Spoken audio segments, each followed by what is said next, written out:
Hello, this is my reading of the final part of Lucy Boston's The Children of Green Knowe, just in time for New Year's Eve. Next morning, Tolly helped Boggis to clear away what was left of Green Knowe. He was sawn up and split and taken into the house for firewood. "We'll burn it on Christmas Day," said Mrs. Old Knowe. "I'd be scared to do it," said Boggis. "Too much like hell fire for me. Might burn the house down with his last breath." "I think his last breath has been singed out of him. There's no sap in the wood at all." When old Noah was neatly stacked in short logs in the corner of the fireplace, there was the pear tree to plant. Tolly wanted it somewhere near St. Christopher. They planted it in front of one of the old chapel windows in the wall, because Mrs. Old Knowe said she would like to see the children's faces poking through the blossom when it came into flower. "It always was a hide-and-seek window," she said. The delivery van arrived, and there was much secrecy and winking and running to and fro on the part of Boggis, but a basket had arrived labelled "Live Birds Urgent," which so excited Tolly that he noticed nothing else. It was found to contain 2 partridges, a cock and a hen, neat plump little creatures of great charm, but rather nervous. Tied to the basket was a card that said, "I have sent a mate with her in case there are none in your district." As there were 2, they were put in a large coop at the foot of the tree. Tolly fed them and gave them water. He thought they were pretty and funny beyond belief, and he was very proud of his present.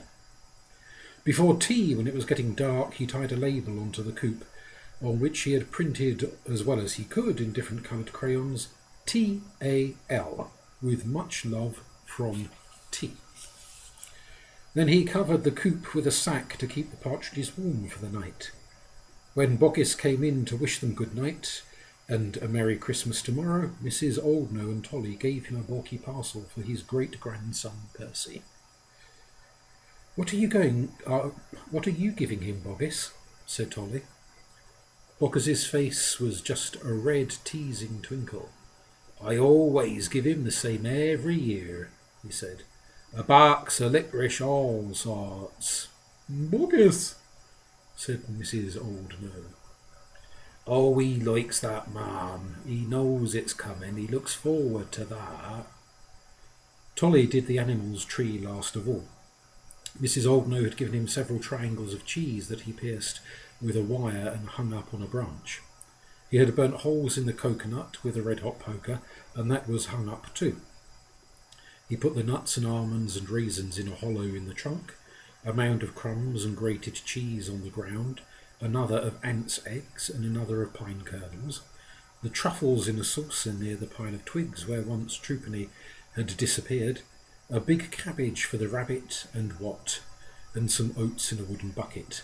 Then he laid trails of birdseed from the 4 corners of the garden to the yew tree, scattered very sparingly so that the field mice could not have had enough before they got as far as the party. That night there was neither thunder nor snow, but a bright moon and keen frost. Before starting to walk to midnight mass with Mrs. Old Knowe, Tolly had been privately to look at St. Christopher. The moon shone full on his weathered stone face. He looked as if he had not moved since the beginning of time. As they set off with their moon shadows playing on the path round their feet, Tolly wondered if Lynette was looking out of the top window. His shadow had long legs that he was rather proud of. "Granny," he said, "your shadow looks just like a partridge." "I've often thought you don't always know whose shadow comes out with you." They were going to the church where Toby and Alexander had sung in the choir, where St. Christopher had knelt unseen among the cypresses and tombstones.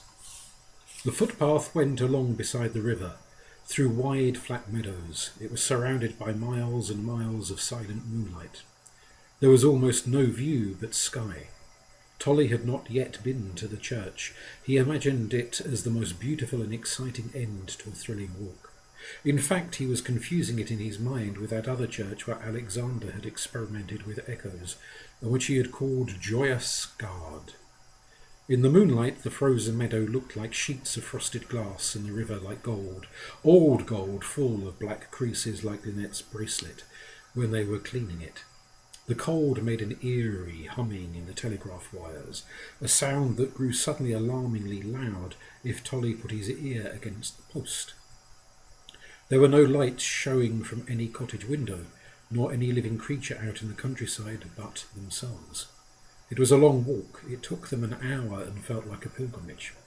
But they saw nobody else going the same way. Tolly began to feel that he and his great-grandmother were going secretly to meet Toby and Alexander, and perhaps their father and mother, that it was to be a mysterious and delightful family affair. When they came inside the church, the first impression that he received was the mixed smell of incense and clammy mould, with the mould predominating. There were a few other people there, dingy, unromantic townsfolk, no children at all. The church was battered and dank, festooned with cobwebs around the windows, carpeted like a kitchen with brown coconut matting and bleakly lit with electric light. It is true that on the altar there were candles and chrysanthemums, but he could not help feeling that it was ugly and disappointing. There was a huge picture hanging on the wall on his left that was so horrifying that he had to keep one hand up to the side of his face like a blinker in case he should see it by accident. When they stood up to sing, the organ wheezed out as if it were the funeral march for a cat. Tolly was afraid to hear his own voice above the faint caterwailing that dragged after it. He was tired and felt suddenly very sad. Finally he fell asleep against Mrs. Oldknow's shoulder. When he opened his eyes, the electric light was out and far more candles were burning. The church looked new. The stone, instead of being grey, stained with black damp, was a nice sandy colour. The pews had gone. The pillars rose out of the floor like tree trunks, leaving the nave spacious and gay. Instead of the wheezy organ, there was a sound of fiddles and trumpets. People came in, walking freely as if to a party, and stood in groups here and there. Tolly turned round at a clinking sound close behind him, and there was Toby walking in with his mother on his arm. He was wearing his sword. When he had placed his mother near Mrs. Oldknowe, he bowed formally to them and went out again. His place was taken by someone who could only be a boggess, who stood respectfully just behind young Mrs. Oldknowe. She smiled at the old lady and at Tolly, raising one eyebrow at him as if to say, "You here too?" When at last he could take his eyes off her and look towards the choir, the boys were just coming in. There were 6 of them in surplices with white frills around their necks. 2 little boys came first. One was laughing and turned to look at them as he went by. Alexander and a stranger came next, and then Toby and another, and after them the men. But Tolly was looking at the first little boy, who could not be solemn, for he knew now that it was Lynette, dressed in boy's clothes, in church, in the choir. He looked anxiously at Mrs. Oldknowe, fearing to see a look of angry shame come over her face, but she was looking at her book and smiling. He nudged his great-grandmother, but she only laid her fingers on her lips and put a hand through his arm. The singing was beautiful. Tolly knew it was part singing, but he could only hear all 4 notes when there was a pause, and they all hung together on the air. It gave him pleasure almost painful. Sometimes Toby sang solo for a few minutes, and sometimes Alexander. His voice flew up to the roof as easily as a bird, and Tolly feared it would make him cry. But that passed off when he saw Lynette hitching up her trousers. They were probably Alexander's and too big for her. Then, gazing round the church, he saw, or thought he saw, through the wavering candle's shadows, leaning against the wall, as much a part of it and as little noticed as if he were at home, St. Christopher himself. Lynette was almost opposite him. She made signs that Tolly did not understand until he craned up to see better. Then he saw, pressed against the stone ripples that washed St. Christopher's feet, the little black and white dog Orlando, fixing obedient eyes on his mistress and thumping the floor with his tail. Tolly gave a little squeak of laughter, but it was luckily drowned in the peal of bells that broke out. Mrs. Oldknow said, "Wake up, Tolly. A happy Christmas to you. We are going back in my friend's car, so you'll soon be in bed. Did you have nice dreams?" Tolly looked quite bewildered. "Yes, Granny," he said. "Were you asleep too?" "Perhaps," she said. "I hardly know." Tolly slept all the way home and must have put himself to bed sleepwalking, for he remembered nothing about it. The first thing that he knew was that he was awake in his bed and that it was Christmas morning. The room was still half dark, but right in front of his eyes something was hanging from the bottom of the birdcage. This was his stocking with a right-angled corner sticking out at the calf and an elongated toe. The chaffinch was already out, hanging onto the stocking and tugging at the label. It followed Tolly back to bed, and when he had lit the candle, they unpacked the stocking together. There was a flashlight refill from Boggis, a telescope from his father.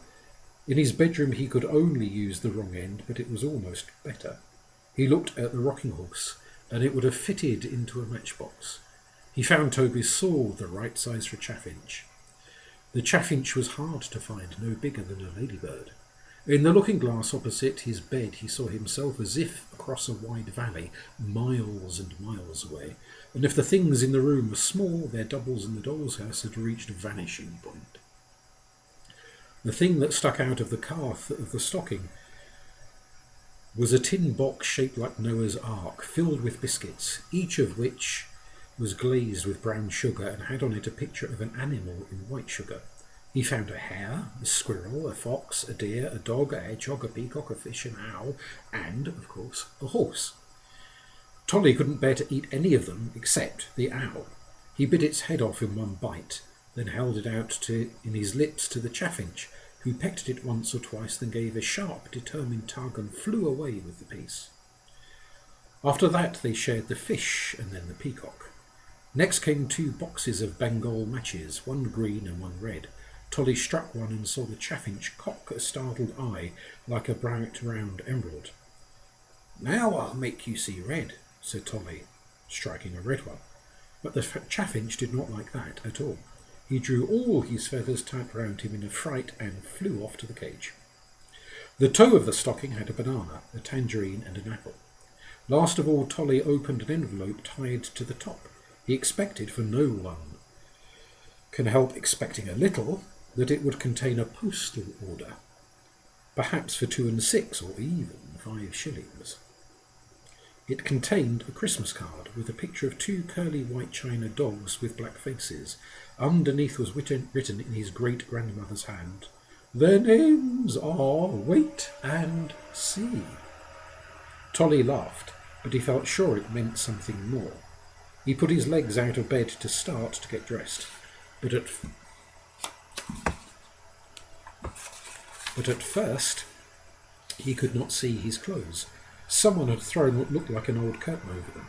Tolly snatched it off and was about to throw it on the floor when he stopped at the sight of silver buttons all down one side. The stuff was green silk, faded yellow in some places and stained black in others.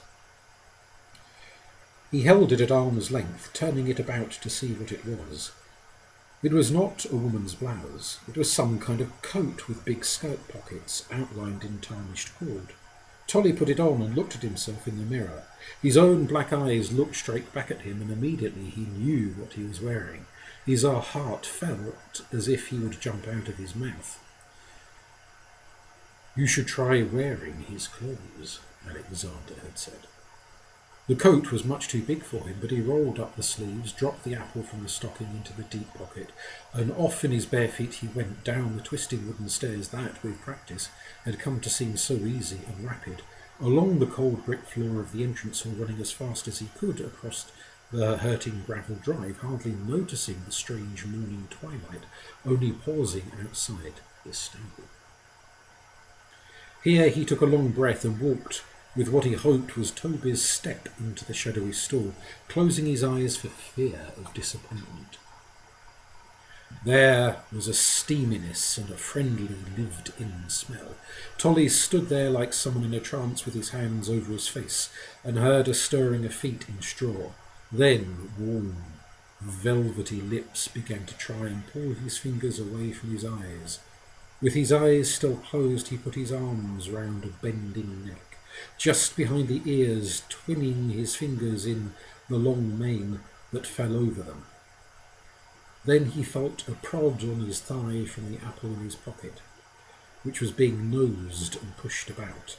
Tolly pushed the apple upwards from the bottom until he heard Fest's teeth crunch into it. Oh, why didn't I bring sugar, he thought. Now he won't know who puts it there.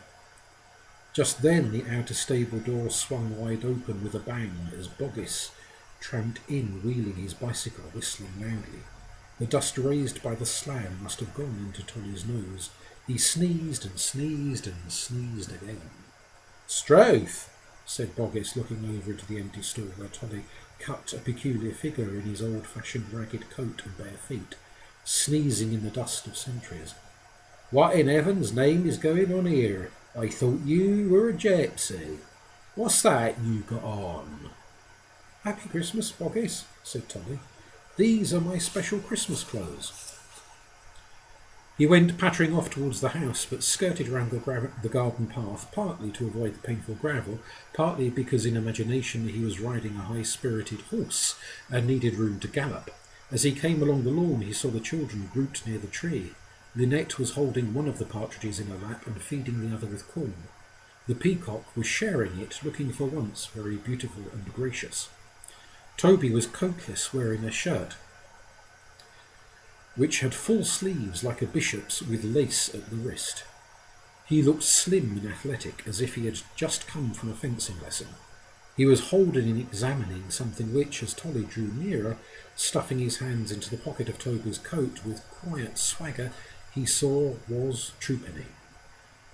The deer and Wat were browsing at Toby's heels. Alexander was standing by with a handful of nuts which he was cracking between his teeth and eating. The squirrel was on his sleeve, helping itself out of his palm. Toby looked up and smiled at Tolly, raising one eyebrow, just as his mother had done in church. "Come here, Lynette," he was saying. "Will you hold Truepenny for me? Alexander's too busy eating the squirrel's nuts. Hold him upside down. I want to get a thorn out of his hand." Lynette took the little velvet thing and held him carefully. He looked pathetic, with his pink palms and soles kicking at the four corners of his body, for his limbs were so short he looked as if he had none. He opened and shut his mouth, but no sound came. There was truffle on the end of his nose. One of Lynette's curls, falling forward as she bent her head, lay on his stomach like an eiderdown. Toby had neat, skilful fingers, and the thorn was soon out. "Give him to me," said Alexander. "I'll put him back among the truffles." He said it with difficulty because his mouth was full of nutshell.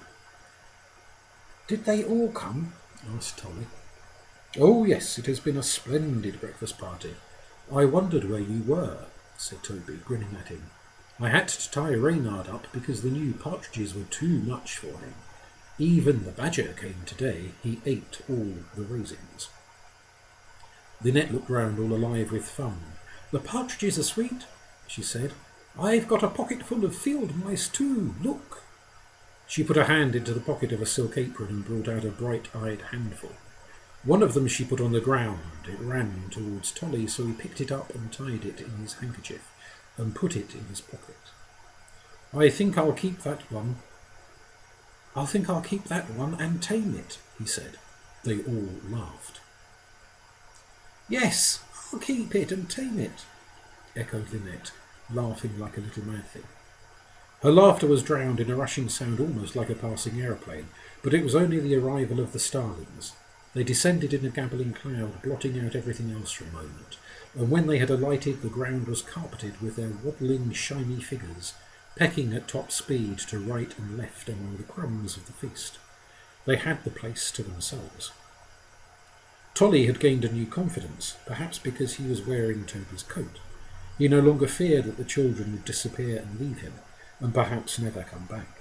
He felt that they were brothers and sisters who come and go, but there is no need for worry. They are sure to come home again. He remembered with remorse that he had not yet wished his great-grandmother a happy Christmas. She was preparing breakfast and smiled when she saw him. "Good morning, bare feet. Happy Christmas," she said. "Do you like your toes blue with gold?" "Do you know who I am this time?" "Why, Toby, of course. That means you will want 2 eggs for breakfast. Dear me, that coat is getting shabby. It is worse than shabby. It is coming to pieces like tissue paper." "I'll take it off and fold it up and put it in a drawer by itself," said Tolly. "I forgot to tell you," she called after him. "Percy Boggis always comes for Christmas Day. He'll be here for breakfast. He's a nice boy." When Tolly came back, he was properly dressed and carried a very small parcel in his hands. "It's for you," he said. "For when you used to play with the doll's house, it's alive." "What good ideas you have," she said as she unwrapped the tiny rose tree. "I always wished so much that there could be such a thing. I never guessed I should ever really have one." "It's alive," he said again. "It will have leaves no bigger than birdseed and flowers like tiny wild strawberries. It will make a doll's house room smell of roses." "Thank you very much for a perfect present. I will water it with my fountain pen filler and put a saltspoonful of compost on it in the spring. As for my present to you, you must wait and see. I think I hear Percy." She went out into the hall to meet him, where there was some whispering before she brought him in. He was a tough little boy with a shining apple-cheeked face and hardy blue eyes. When Tolly shyly said hello, he made no reply, but stared around him like a lion. Mrs. Oldknow made them sit down and gave them 2 eggs each. "I expect you've both been awake since dawn," she said. "How did the breakfast party go off under the tree, Tolly?" "I think everything is eaten up and everybody came. Hedge Prickles squeaked and grunted when he ate the truffles. He liked them very much. The peacock was quite nice to the partridges, like Miss Spud with new boys. I brought one of the mice to tame. It's here in my pocket. I'll show you." He felt in his pocket while the other 2 watched him, but all he could find was his handkerchief, with something hard in it. He brought it out to see what it could be and put it on the table. It was his own ebony mouse. Percy gave a loud country guffaw, and Tolly felt as if he had unwittingly done a conjuring trick. After a minute he began to laugh too, and so did Mrs. Oldknow. "It won't be hard to tame," said Percy, and that was his only remark during the meal. He ate a great deal and looked quite at home. Tolly sat as usual opposite the family portrait. He looked from the children to Percy and from Percy to the children again. Percy was so real, you couldn't imagine him vanishing. Tolly felt sure Lynette would have liked him.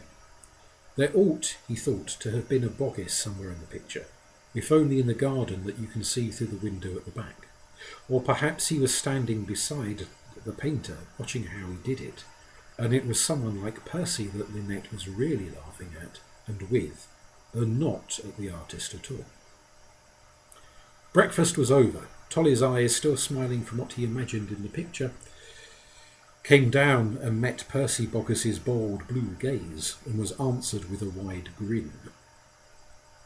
"I went to the circus," said Percy briefly as he left the table. "They did this." He did 2 backhand springs in quick succession and stood up panting and flushed and hiccuped. "Too soon after breakfast," he said, and did 2 forward ones, remaining on the same square of carpet. Tolly stood lost in wonder and ambition to do the same. "Bravo, Percy," said Mrs. Oldknow. "I see how you and Tolly are going to spend the day. But wait a moment. We have something to do first. You know what?"